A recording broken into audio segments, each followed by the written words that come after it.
চট্টগ্রাম বন্দরে New Mooring container terminal NCT পরিচালনায় বিদেশি কোম্পানির সঙ্গে চুক্তির প্রতিবাদে অনির্দিষ্টকালের কর্মবিরতি চলছে। বন্দর শ্রমিক কর্মচারীরা এই ধর্মঘটের ডাক দেয়। এর আগে গত শনিবার থেকে প্রতিদিন ৮ ঘণ্টা করে কর্মবিরতি পালন করে আসছিল তারা। তবে দাবি পূরণ না হওয়ায় গতকাল থেকে অনির্দিষ্টকালের কর্মবিরতির ঘোষণা দেওয়া হয়। শ্রমিকদের অভিযোগ, বন্দরের নিজস্ব অর্থায়নে তৈরি স্বয়ংসম্পূর্ণ এনসিটি একটি লাভজনক টার্মিনাল হওয়ার পরও বিদেশি কোম্পানি পরিচালনার জন্য ছেড়ে দেওয়ার উদ্যোগ নেওয়া হয়েছে। এদিকে শ্রমিকদের কর্মবিরতির ফলে প্রায় স্থবির হয়ে পড়েছে বন্দর। এ বিষয়ে আরও জানাতে চট্টগ্রাম বন্দর থেকে সরাসরি যুক্ত হচ্ছেন সহকর্মী সাইফুল মাহমুদ।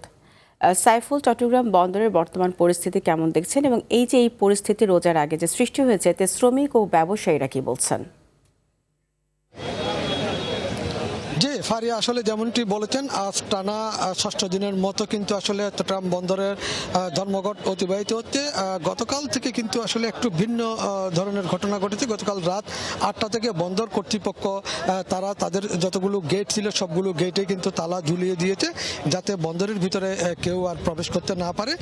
এখন কিন্তু দুই পক্ষই কিন্তু মুখোমুখি অবস্থানে নিয়েছেন। যারা আন্দোলন করতেন তারা কিন্তু বন্দরের ভিতরে প্রবেশের চেষ্টা করছিলেন। এখানে পুলিশ এবং সেনাবাহিনী কিন্তু দাঁড়িয়ে আছে যাতে ভিতরে কেউ প্রবেশ করতে না পারে সেই জন্য। তবে এখানে যারা বন্দর আন্দোলনকারী আছে তারা বললেন আসলে তারা কোনোভাবেই কিন্তু আসলে এই বন্দর বিদেশিদের হাতে দিবে না এবং তারা কিন্তু রক্ত দিতে প্রস্তুত। এরপরও তারা কিন্তু আসলে এই বন্দর কারো হাতে দিতে দিবে না।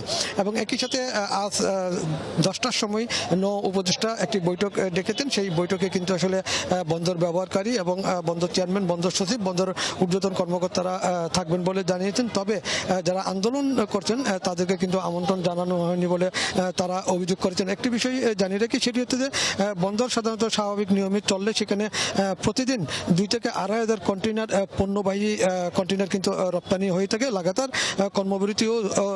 কর্মবিরতির কারণে আসলে গতকাল বুধবার পর্যন্ত চট্টগ্রাম বন্দর থেকে একটি কন্টেইনারও রপ্তানি হয় না।